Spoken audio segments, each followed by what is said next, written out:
A podcast? Did your radio show get canceled?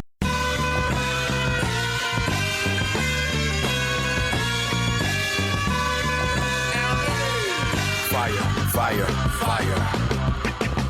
Low down and filthy, but the discipline is on point. Schooled myself, made my own dojo. A cold flow with the whole dose of soul. Maintain composure, even in theory. An anomaly, properties undiscernible to mere. This week, on the $1 Million Plan, we talked to Wendy. She's a member of a military family. She wants to move from Ohio to California, and we want to make that happen, and so many other things. And she joins us now. Hello, Wendy. Hi, Pete.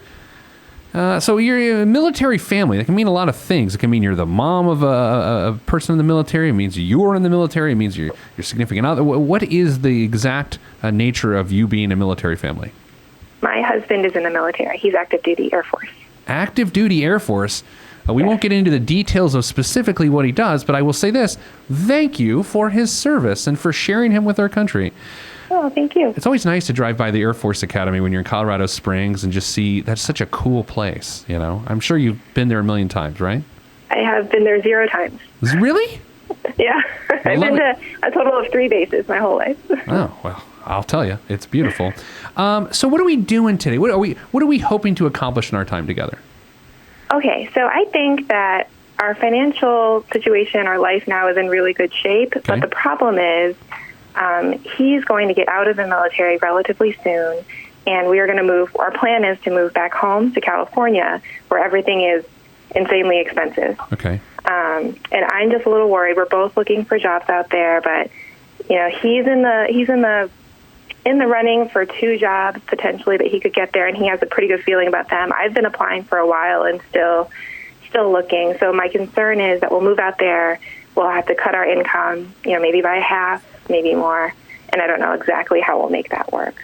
So what's unique about your situation is right now, from an income perspective, if things just kept going the way they are and your expenses remain the same, you have a brilliant financial life, and I think that probably adds pressure to the situation, no? Yeah, I like having the financial life we have now. I'm very used to it. It makes me feel very safe. And if it changes, I just feel a lot of anxiety about that. So your gross annual income is $214,000 with a net monthly income of $11,000. That's phenomenal. And I would say especially in the Midwest, right? Yeah. But then you take that to a coast, and then, first of all, you're trying to figure out if you can replicate that. Number 2, even if you replicate that, it needs to be more than that because the cost of living is so much higher, right? Yeah, I think a lot more than that. Yeah. So how does that break down? How's the 2-4? Are you working as well? I am. I would assume our members of our military, although they are important, are probably not making $214 a year on their own. No, not quite. So I'm making around $126, a little more than that a year.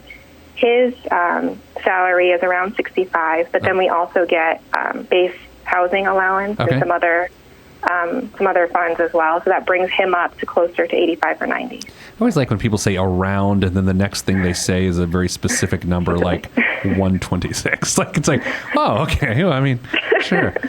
So the nature of your work, I mean, you've clearly thought of this. I'm just curious. Could you do exactly what you do now out there, or do you need to be where you are to do what you do? No, I can definitely do it out there. The problem I'm facing out there is, I think, one, applying from far away is a problem. People don't really like to see that. They don't know that why we're moving, really. Sure. And then the other problem is the market out there is very competitive. Okay.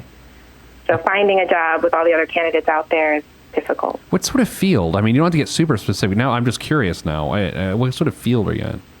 I'm a lawyer. Okay. Am I being billed for this? No. Okay, good. I was just like I'm not that kind of lawyer. Oh, good. I paid my retainer this morning. And you say, well, why does he have a retainer? He must get sued a lot. No, but I do have a lot of intellectual property. Moving on. So, so this is sort of adding up in my mind. Do you think he could easily replace the income he makes in the military with a different job out there? Or is that the easy part compared to you trying to secure work? So when we originally started looking out there, our assumption was that I would be able to find a job sooner. But as it happens, I'm having a little more trouble. So the 2 jobs he's in the running for actually they both pay around $130. Wow. Okay. So he would be making more. Yeah. So let me back up for a second. Why do you want to move out there? I know you're from there, right? Yeah. Well, he's from there. I'm actually from Buffalo, but all of our families live out there now. So my sister, my parents, his siblings, aunts and uncles, everyone's out there. And so is it going to get a support system? Is that the nature of the move? Yeah, that's mostly the idea. We have 2 young kids. They're 18 months and 3. Oh. And in my mind, I just really like them to be close to my parents before, just get to know them before they can't get to know them anymore. Sure. No, absolutely. So do you view this move as it's happening, we just have to figure out the logistics, or is it we'd like it to happen if we can figure out the logistics? It's hard to say. Honestly, it's kind of in the middle. So we are proceeding as if it's happening. Okay. But we're not, because we have, I have him employed now, and he has a few months before he has to get out. We have a little bit of time, of the luxury of time. And then as a backup plan, we actually are also applying to jobs in another Midwestern city that we've lived in before, that we like a lot, where the cost of living is much more reasonable and comparable to here. Okay. Excellent. So we have a couple different plans in place, just in case. So not to salt your wounds, and not that there are any wounds, but I do want to say if we projected forward exactly what you're doing now, I want to take a look at what the result would be. And I know generally this would be a good thing, but I think this actually ends up complicating your situation. I know. You will be a millionaire on February 23rd of 2025. If you're, that's so soon. I mean, ellipses, if things stay the same, right? I mean, it's like Right. You're putting $3,000 a month, all told, towards your future, right? And you have $347,000. Oh, let me correct that. You have about $347,875 dedicated to long-term savings. So, and then if we take this even further to say, well, what's that looking at age 67? You'll have, I'm so sorry what I'm about to do. You're going to have $7.6 million. Right. $17,748 a month of income, which will feel like $8,600 a month of income now. In other words, since you're saving $3,000 a month on your $11,000 net month income right now, you would live the exact same lifestyle you live right now on your investments alone. Forget a military pension or Social Security or whatever else is available. And now we get back to reality. I know, we're messing everything up. Oh my gosh. You know what though? I think this reminds me of those situations when people say it's not about the money. And of course, people with money are really the only people that say it's not about the money. But you've put yourself in a position to make this decision. Yeah. And then we just need some pieces to fall into place, right? Yeah. I mean, the problem could solve itself if I could somehow get a job. Okay, yeah, if you think about it. So how much more, okay, you guys make $214 now, and pick your city out there, North, Central, or South California, Southern California. We need to know how much more than $214 do you need to make in order to live the same lifestyle? Do you know the answer? Yeah, and that was one of my questions for you, is I tried to estimate it, but I have no idea if I'm doing it correctly. Well, are we talking Southern California or Northern? Southern. Okay, so here's what I know. The way you make that financially work is that you just move way the hell away from where you actually want to move to, right? Yeah. If you want to have your life in Santa Monica, that means you're like living in Pasadena, right? I mean, oh, God. Yeah, right. And then I commute 10 hours a day. Right. I mean, and that's the nature. I have family that does that and work in Santa Monica, live in Pasadena. I mean, that's just what happens if you're not making an exceptional amount of money. Now, here's the thing. $214 in the Midwest is great. Right? You're a Midwest 1%er. Yeah. Out there, not so much. So let's look at some other factors in this. How much do you have you have no debts. You have a car loan at $744 a month. What the hell is it? A tank? What $744 a month. What is it? It's a Subaru Forester. God, so many people on my show drive Subarus. It's unbelievable. A very practical car, Pete. It is. Jeez. And I'll say this, it's for my husband, and I let him get it, or we decided he could get it. Yeah. Because I felt bad that I was basically making him get rid of the jalopy he's been driving since he was 16. He loves that car. He took pictures of it before he gave it away. Does he say like cool pilot lines and stuff being in the Air Force? Does he say like really cool things like cool guys would say? No, because then I think the actual cool pilots might beat him up. Oh, he's not a pilot. Oh, so he can't act like he's a pilot because that's, not cool. That would not be cool. My cousin, speaking of military, and for some reason I'm bringing this up. So as we record this, we're in the midst of Harvey going on right now in Houston. Yeah. My cousin is a Navy helo pilot. He flies helicopters. He, as you and I sit here on the phone, he's picking people up out of baskets, out of the floodwaters right now. That's crazy, right? Yeah, it really puts my quote-unquote problems in perspective. I haven't complained about anything in like 3 days. Have you? No, I haven't. I mean, I felt anxious about this, but I've kept quiet about it because it's still a problem. I mean, it's all relative, right? I mean, so you are renting now, right? Because you're a military family. Would you buy when you go out there, or would you rent to get your feet under you? Well, our assumption until basically yesterday was let's find a house we can buy for less than the VA loan amount, so that we would still put 10% down, even though we don't have to because we wanted to reduce the funding fee. Right. But then yesterday I started to rethink it, and I thought, why add that stress? Maybe we just go out there, find some place that's not really ideal to live, but just rent it while we, like you said, get our feet under us and try and figure out what's happening. I would absolutely do that.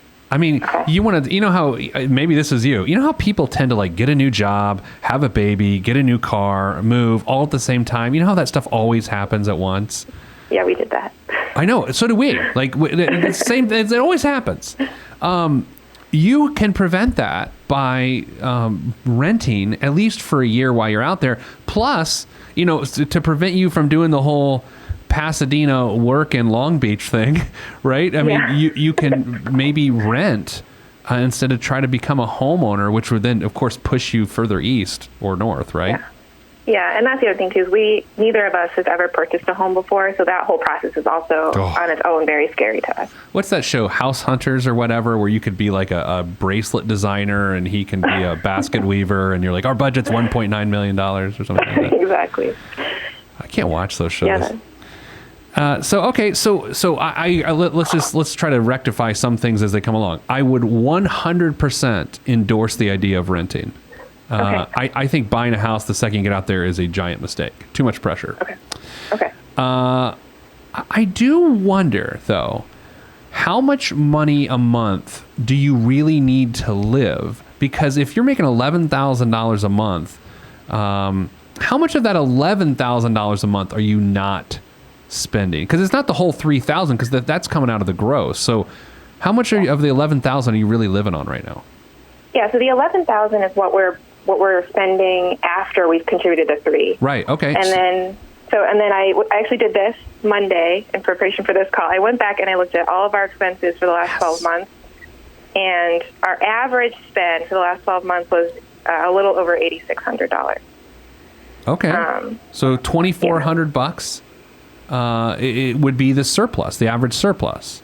Yeah, but then I also looked at our average amount saved, and that was actually more towards $3,000, and I think the addition is from tax refund and then some cash gifts and something else. So we were saving on average $3,000 a month after we saved the $3,000 to our retirement. Where can I get some of those cash gifts? You could get really great parents like I have. Oh man, I do have great parents. I don't see the cash gifts. So interesting. Okay, so let's say $8,000. Basically, $100,000 a year of Midwest net income is what you live on. So to trump it up, and I shouldn't use that word, to increase that amount adjust for the West Coast, where no one talks about Trump, I would say, I don't know. I mean, another 60%. Yeah, I mean, I think. Well, here's the other thing too. Let's say I can't find a job right away, then I'll stay home. The kids will stay with me, so that cuts out $2,000 a month in daycare costs. Well, so you're okay. We got to make another adjustment here. So the $2,000 a month is in Midwest daycare costs. Right. Okay. Nah, dude, Wendy, out there, you're talking $3,200 a month. Yeah. Okay. I think that's right. So that's good. It still takes that $8,000 in Midwest money to $6,000 now, right? Yeah. So then he would just have to net $6,000, but then it would again have to be adjusted for West Coast money. This is like a game of Tetris. I know. So his offers. I had to make a chart. Yeah. So his offers at 125. Is that what you said? 130. 130. Yeah. And he would still have to aggressively save for retirement. I mean, would you have him max it out at 18,000? Well, see, when I was doing the math, it seems like if he were to take that job at that salary, we would basically just be paying for a living. We wouldn't be able to save anything. That's what it seems like to me. Yeah, man. Now, you've got a hell of a start at $347,000 in long-term savings at only age 38. I mean, that'll double 3 times if you never added anything else to it by the time you retire. So 350 plus 350 is 700, and then 700 becomes 1.4 and 1.4. That's going to become 2.8 million on its own. Okay. How about that math? I was using my fingers and toes there. Oh, man. It's been a long travel week. Yeah, interesting. Because then by moving out there to get the quality of life you want, to get the support system you want, for you to be able to temporarily stay home until you find your gig, you still are then, again, sacrificing the long-term future to some degree. Yeah, absolutely. And to that end, so when I did this whole project on Monday, I looked at every category where we were spending a lot of money and tried to figure out where we could shave a lot of stuff off. And? So I think that we can honestly, realistically, bring our spending down from 86 to 76. So bring it down $1,000. Okay, that helps. But we have to be really intense about it. Who's more? I get this feeling, Wendy, that you might be the intense one about this. Yeah, maybe a little bit. And so, who's the spender? Is your husband the spender, or does he just do what you say? He does. He's very supportive. He does what we agree we will do, but I am always the one that has the idea of what to do, and he agrees. I like that. But I mean, he doesn't spend a lot, and I try not to, but I buy everything for the house, so I am technically spending more. Are you saving for the kids' college right now? We are putting $250 per child a month automatically into their CSPs. Yeah. And then the cash gifts my parents give us are really for their college funds. Okay. Yeah, so that's fine. I probably want to continue on and not budget that out, right, of the equation. That was one of my questions.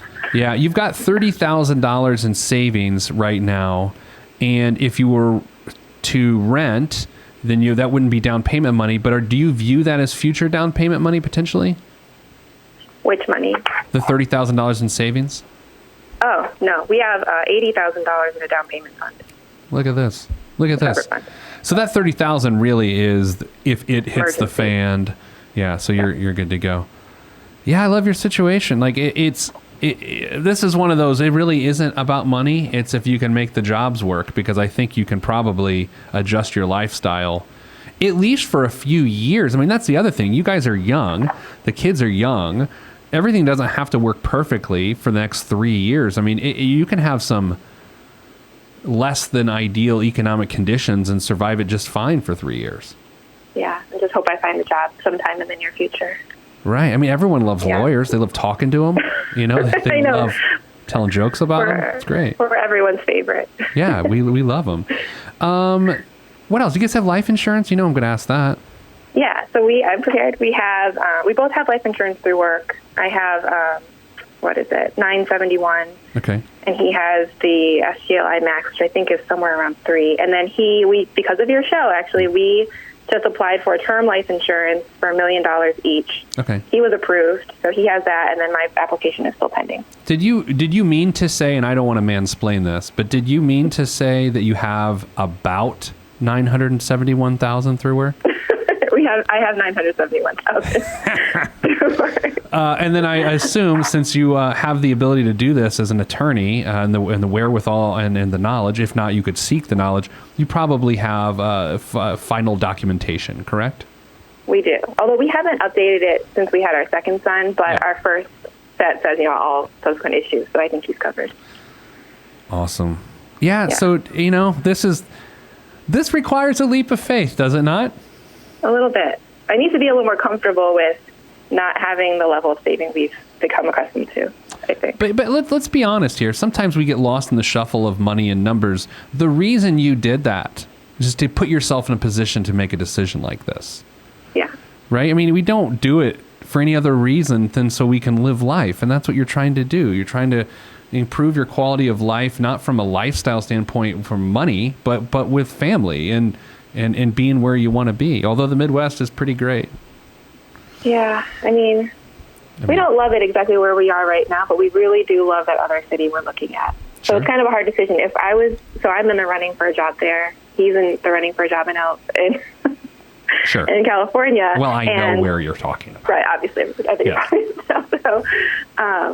But, if it comes to I have an offer there and he has an offer in California, I honestly don't know what we'll do. Yeah. That's fun. Yeah, it's a tough one. I mean, it's a nice problem to have, but I just don't know what we're going to do. Well, for what it's worth, I give you 10 out of 10 Peters. 10 out of 10 Okay. Peters, which is it's really unusual. I think it's great.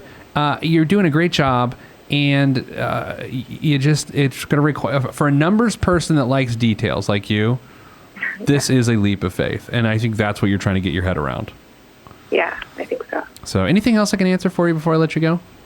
Okay, so for the VA loan, let's say we do move out there, we rent for a while, which I think makes me feel a lot better. When it comes time to buy the house, should we put down more than the 10% that reduces the funding fee and save up more money so we can do that, or do you think the 10% is enough? I'm going to give you a weird non-answer, and I'm going to pre-apologize for it. If it motivates you to save more towards the down payment fund, have at it. Keep going. Okay. Fill that sucker up. But then it will at least give you the option at the time. I don't think, let's say you move a few months from now, you're not going to buy for another year. Who knows what the real estate market and the economy are doing? I don't want to give you a set answer there because I just think too many things could change. Yeah. Maybe you don't have the job you want. Maybe your income's not what you want, so you'd rather have a little more emergency fund if you want to view it that way. And you're unlikely to get a 15-year mortgage out there, right? Oh, yeah, I think it's going to have to be 30. Yeah, so, there's just too many moving pieces for me to give that answer. If everything's going swimmingly, like it seems to do for your family, from what you've shared with us financially, then, put more down. But if anything is less than ideal, then I would probably just put down the minimum. Okay. And then related question, my last one, I promise. Ask all you want. So for this year, I have that $9,000 saved for the IRAs, and I'm planning to bump that up to the full amount before the end of the year. Sure. Should I put it into the IRAs this year, or should I save that for whatever potential changes are coming? Put it in the IRAs. Okay. Yeah, I mean, you have enough contingency plans, enough funds for this and that. I don't think, while I do think you need to be aggressive of how much you set aside, I don't think you need to move too much of that money to the now. Okay. Right? I think you can still look towards the future. Okay, that's reassuring. But can you please give us an update on this when you find out more? I love to know what's happening. Yeah, I definitely will. So shoot us an email, and good job, congrats, and pre-congrats to both of you for getting those jobs. Thank you, Pete. I appreciate the help. My pleasure. That's it for this week's show. If you want to be on the show, go to PeteThePlanner.com/podcast. That's an interesting situation. I love it, though. But it just goes to show you, and man, I'm going to catch flack for this, but it goes to show you this. There are elements of a person's financial life that are just naturally stressful, right? Maybe having debt, not having enough income, bills aren't matching income. And then there's still stress associated with good decisions or hard good decisions to have to make. They're in a good situation. They're trying to laterally move to an equally as good situation, but it's still stressful. Fortunately, they've put themselves in a position to be able to make that decision, and I wish them the best of luck. And when I get an update, you'll get an update. That's it. I'm Pete the Planner, and I'm going to stop talking now. Goodbye. If you want to be on this podcast and have Pete fix your money life, then hit us up at PeteThePlanner.com/podcast. You heard me. PeteThePlanner.com/podcast. Log on. This is for information purposes only. It's not the Swiss financial planning device. Consult a financial advisor. Released from Everest, the fresh is fresh, and you can call me E.T. Word to John Tesh. Let me bless this harmonic presentation. It's amazing, so amazing. I'm the reason. Salutations, I bring you love, drawing greetings from a far away land. I am the sole controller. Put the remote down and let me me take control. You're now a part of my zone, so enjoy yourself. Lovetron can restore your health. I bring you greetings, salutations. How you doing? And is that how y'all say it? The tinkling of the keys is an homage to the little star. I sojourn over poetic descriptions of sound and travel to my other world. Out of this world, spaceship on my arm took me home, fueled by the ink and the megabytes and the hypertext transfer protocol, stronger than the Skynet and the Terminator. I push faders into warp speed, glide with ease, creating a breeze they call a black hole. Event horizon, no rear view concerns. This I adjourn, and beats I burn. This I adjourn, and beats I burn. Salutations, I bring you Lovetron greetings from a faraway land. I am the sole controller. Put the remote down and let me take control. You're now a part of my zone, so enjoy yourself. Lovetron can restore your health. I bring you greetings, salutations. How you doing? And is that how y'all say it?